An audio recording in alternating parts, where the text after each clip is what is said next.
భూకంపం పుట్టే ప్రాంతాన్ని ఏపీ సెంటర్ అంటారు అని మనం చదువుకుంటాం కదా. మరి ఏపీ రాజకీయాల్లో ఆల్టర్నేటివ్ ఆర్గ్యుమెంట్ పుట్టే ప్రాంతాన్ని ఏమనాలి? జగన్ ప్రెస్ మీట్ అనాలా? ఎలివేషన్ అనిపించవచ్చు, కానీ రియాలిటీ చూస్తే, ప్రాక్టికాలిటీ చూస్తే, మీడియాలో అయినా సోషల్ మీడియాలో అయినా లేదంటే మొత్తం క్యాంపెయిన్ మాడ్యూల్లో చూసినా కానీ టీడీపీ ఎంతసేపు సబ్జెక్ట్ గురించి, సబ్స్టాన్స్ గురించి, పర్ఫార్మెన్స్ గురించి మాట్లాడుతున్న తక్కువ, ఓన్లీ ఆరోపణలు, బోత్ ఆర్ నాట్ సేమ్ లాంటి డైలాగులు, గొడ్డలి పార్టీ లాంటి ఎలిగేషన్స్ మాత్రమే ఏపీ రాజకీయాల్లో కనిపిస్తున్నప్పుడు, వినిపిస్తున్నప్పుడు మరి ఆల్టర్నేటివ్ థాట్ రావాలంటే, ఆల్టర్నేటివ్ ఆర్గ్యుమెంట్ వినిపించాలంటే వాస్తవాలేంటి అని నాణ్యానికి మరోవైపు ఫ్లిప్ చేసి అసలు బొమ్మ ఇది అని నిరూపించాలంటే వాదన కావాల్సిందే కదా. మరి అలాంటి వాదన జగన్ ప్రెస్ మీట్ లో ఎంతవరకు వినిపించింది? రాజకీయ ఆరోపణలో చంద్రబాబు మీద విమర్శలు ఎంతో కొంత ఉన్నా గానీ ప్రజలకు పనికొచ్చే విషయాలు ఏం చెప్పారు? రాష్ట్రం జగన్ ప్రెస్ మీట్ నుంచి అబ్జర్వ్ చేయాల్సిన రెండు వేరు అబ్జర్వ్ అండ్ అబ్జర్వ్ చేయాల్సిన విషయాలు ఏమున్నాయి? డీటెయిల్డ్ గా మాట్లాడుకుందామా, పాయింట్ బై పాయింట్ అన్నట్టు. జగన్ ప్రెస్ మీట్ జరుగుతున్నంత సేపు టీడీపీ వైపు నుంచి అయినా, సోషల్ మీడియా వ్యూహ బృందాల వైపు నుంచి అయినా ఎలాంటి అటెంప్ట్స్ జరుగుతూ ఉంటాయి అనే విషయాన్ని కూడా మనం దీంట్లో డిస్కస్ చేద్దాం.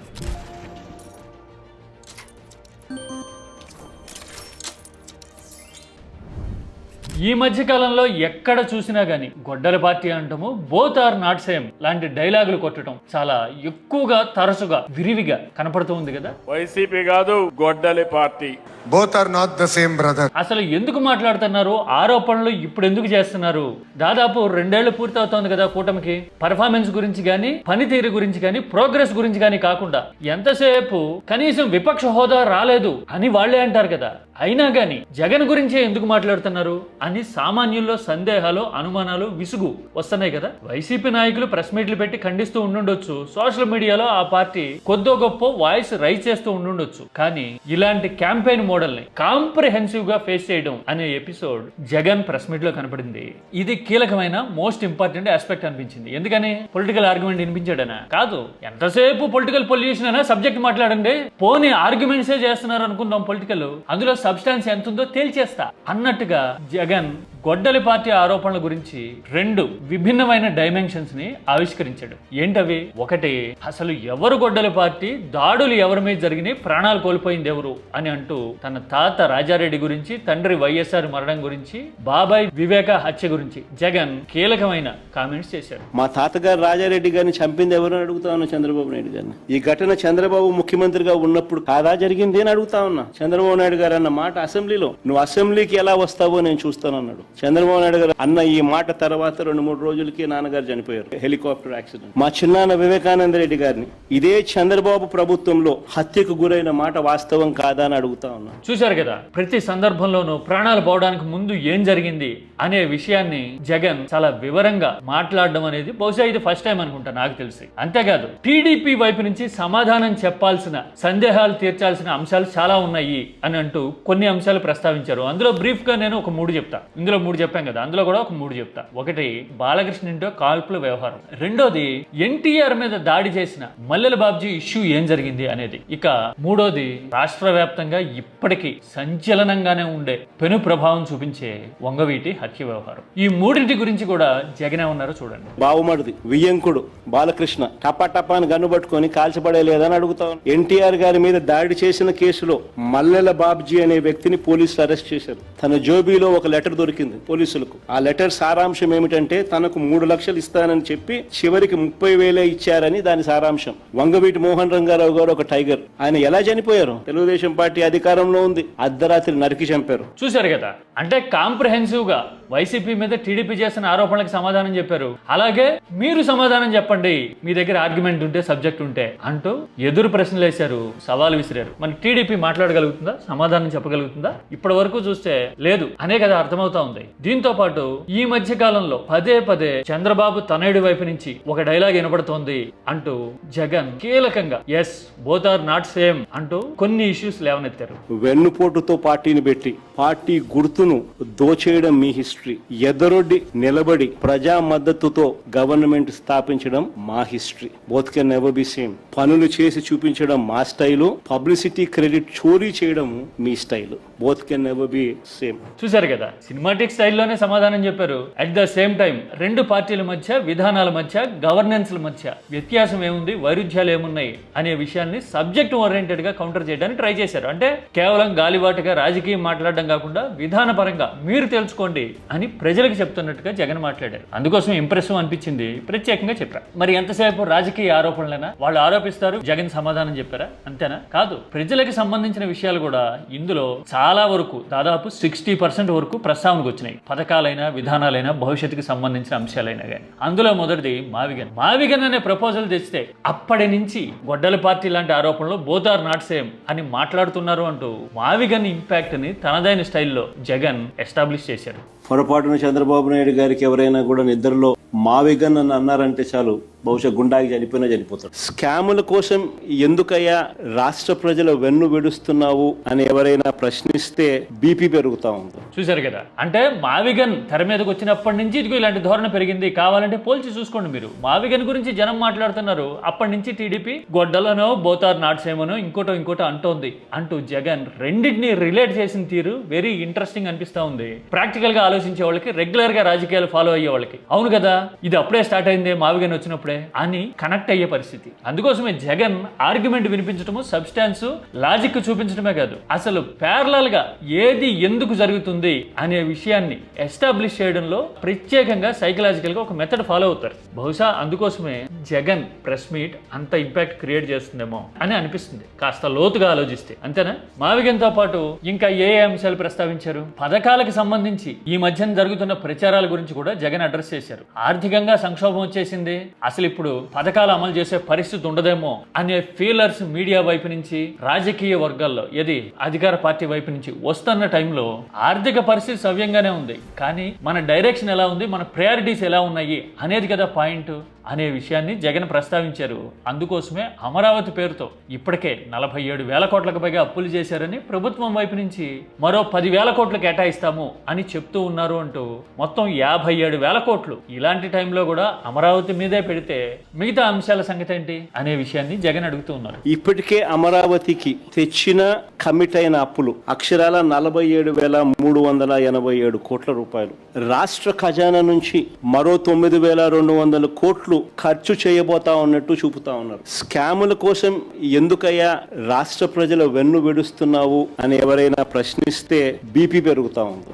ఎస్, ఇలాగా. ఆ తర్వాత రైతులకు సంబంధించిన విషయాలు, యువతకు సంబంధించిన విషయాలు, అంటే ఫీ రీఎంబర్స్మెంట్ కానీ, రైతులకి పంటలకి గిట్టుబాటు ధర దొరకని విషయాన్ని, అలాగే రైతు భరోసా పేరుతో తమ హయాంలో అమలు చేస్తున్న పథకం కంటే ఎక్కువ డబ్బులు ఇస్తామన్నారు కదా, కేంద్రం ఇచ్చేది కాకుండా 20,000 ఇస్తామన్నారు కదా, ఇది కేంద్రం ఇచ్చేదానికి అదనంగా అనే విషయాన్ని చెప్తూ ఇదిగో ఇలా హామీల పత్రాలని, బాండ్స్ ని చూపిస్తూ నాటి బైట్స్ ని ప్లే చేసి మరి జగన్ నిలదీశారు. అంటే మహిళలు, యువత, రైతులకు సంబంధించిన అంశాలు ఇందులో ప్రస్తావనకు వచ్చినాయి. 2 ఏళ్లకు కలిపి 40,000 ఇవ్వాలా, ఇచ్చింది కేవలం 14,000, 26,000 ఎగ్గొట్టినాడు. రైతుకు సంవత్సరానికి ఇప్పుడు ఇచ్చేది కాకుండా 20,000 వరకు ఇచ్చేట్టుగా తెలుగుదేశం పార్టీ నిర్ణయం చేశాం.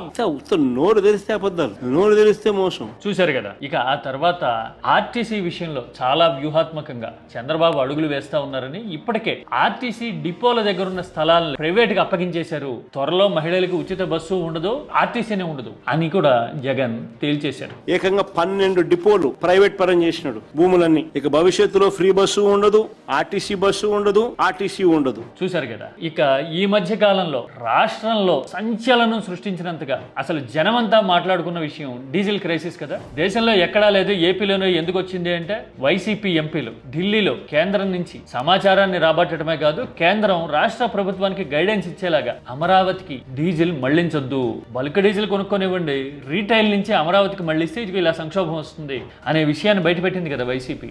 ఆ విషయాన్ని కూడా ప్రస్తావించి అన్నిట్లోనూ, అంటే పరిపాలన అయినా, పథకాలైనా, అభివృద్ధి అయినా, ఏ విషయాల్లో అయినా కానీ చంద్రబాబు తనదైన మార్కు చూపిస్తున్నారు అని. ప్రజల గురించి ఆలోచన చేయాల్సిన సమయంలో ప్రజల గురించి ఆలోచన చేయకుండా అమరావతిలో కాంట్రాక్టర్ల గురించి, ఈయన ఆ కాంట్రాక్ట్ పనులలో ఈయనకు వచ్చే డబ్బుల గురించి, ఈయన స్కాముల గురించి మాత్రం ఆలోచన చేసేటోడు ప్రపంచ చరిత్రలో ఎవడైనా ఉంటాడా? ఈ ముఖ్యమంత్రి తప్ప. మోడీ అంటుకున్నాడు. బుద్ధి జ్ఞానం ఉందా చంద్రబాబు నీకు? ఏం మాట్లాడుతున్నావు, ఏం చేస్తున్నావు నీకు అర్థమవుతుంది. వాళ్ళు వెంటనే లెటర్ రాసినారు, ఇలా కామెంట్ చేశారు. అంటే ఇది ఒక రకంగా 2 ఏళ్ల పరిపాలనకు సంబంధించిన అన్ని విషయాలు ప్రస్తావించడంతో పాటుగా ప్రజల కష్టాల్ని, ప్రభుత్వం దృష్టి పెట్టాల్సిన విషయాల్ని బలంగా రైస్ చేయడంతో పాటు ఏదో రకంగా ప్రశ్నిస్తున్న వాళ్ళని గానీ, ఇష్యూస్ ని రైస్ చేస్తున్న వాళ్ళని గానీ నొక్కి పట్టేందుకు, తొక్కి పెట్టేందుకు ప్రభుత్వం ట్రై చేస్తా ఉంది. అలాంటి విధానాలకు గనక సపోర్ట్ చేస్తే ఇబ్బంది పడతారు అంటూ పోలీసులకి జగన్ ప్రత్యేకంగా సూచనలు అనుకోండి, కీలకమైన కామెంట్స్ అనుకోండి, అవి కూడా చేశారు. అందుకే ప్రతి పోలీస్ సోదరికి చెప్తా ఉన్నాం, చంద్రబాబు నాయుడు గారి ప్రలోభాలకు దయచేసి లొంగాకండి. ఈ పొద్దున మీరు ఇబ్బంది పడతారు. అంటే ఓవరాల్ గా జగన్ శాంతి భద్రతల దగ్గర నుంచి, ఆర్థిక పరమైన విషయాల దగ్గర నుంచి టీడీపీ వ్యూహాత్మకంగా గొడ్డలి పార్టీ లాంటి ఆరోపణలని తెర మీదకి తీసుకురావడం వెనుక కారణాల వరకు అన్ని అంశాలని క్షుణ్ణంగా తనదైన స్టైల్లో వివరించేందుకైతే ట్రై చేశారు. దీన్ని బట్టి చూస్తే ఏమర్థం అవుతుంది? నాకైతే ఒకటే అనిపించింది, ఈ మధ్య కాలంలో ఎక్కడ చూసినా గానీ గొడ్డల పార్టీ లాంటి ఆరోపణలు చేసి, పర్సనల్ బల్లింగ్ చేసి, ఇష్యూస్ ని చర్చలోకి రాకుండా, ప్రస్తావనకు రాకుండా చేయాలి అనే అటెంప్ట్ కోఆర్డినేటెడ్ గా, అంటే కీలక స్థానాల్లో ఉన్న నాయకులు మాట్లాడడం దగ్గర నుంచి ఈనాడు లాంటి పేపర్లు ఫ్రంట్ పేజ్ లో, ఇది మంత్రులు, టీడీపీ నాయకులు మాట్లాడిన ప్రెస్ మీట్లను కూడా ఫ్రంట్ పేజ్ లో పెట్టడం కనపడుతూ ఉంటే, అలాంటి ప్రచార మోడల్ ని, క్యాంపెయిన్ థీమ్ ని జగన్ బద్దలు కొట్టారనిపించింది. అంటే వీలైతే సబ్స్టాన్స్ ఉంటే పనితీరు గురించి మాట్లాడండి, ఆరోపణలు చేసే ముందు ఇదిగో వీటికి సమాధానాలు చెప్పండి అంటూ టీడీపీ నాయకత్వం మీద కీలకమైన ప్రశ్నలు నేను మొదట్లో చూపించాను కదా, బాలకృష్ణ ఇంట్లో ఏం జరిగింది, ఇలాంటి వ్యవహారాలన్నీ ఇవన్నీ ప్రస్తావించడం ద్వారా జగన్ టీడీపీకి గట్టిగా పనిపెట్టారు. ఇప్పుడు మొత్తం స్ట్రాటజీని, క్యాంపెయిన్ ని సోషల్ మీడియాలోను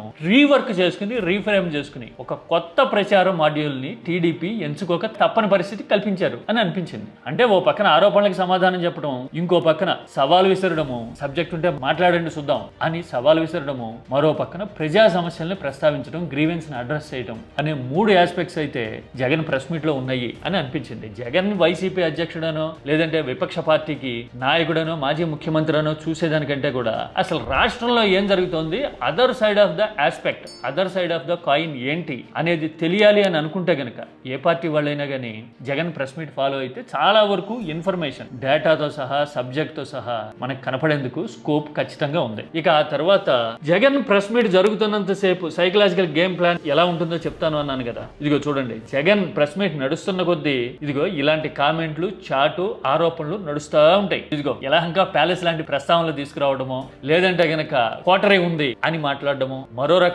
రకంగా డీవియేట్ చేయడానికి ట్రై చేయడమో కనపడడాన్ని బట్టి చూస్తే, అంటే జగన్ ప్రెస్ మీట్ నడుస్తున్నప్పుడే ఎలా ఫేస్ చేయాలి, ఎలా డైవర్ట్ చేయాలి అనే విషయం మీద ప్రత్యర్థులు ఎంత ఫోకస్డ్ గా కూర్చుంటారు అని అర్థమైపోతుంది కదా. ఇందులో చాలా వరకు ఫేక్ అకౌంట్లు, బాట్లే ఉంటాయి. అంటే వీటన్నిటిని బట్టి చూస్తే సబ్జెక్ట్ ని ప్రివైల్ కాకుండా చూడాలి అని జగన్ ప్రత్యర్థులు ట్రై చేస్తున్నారా అని అనిపిస్తుంది.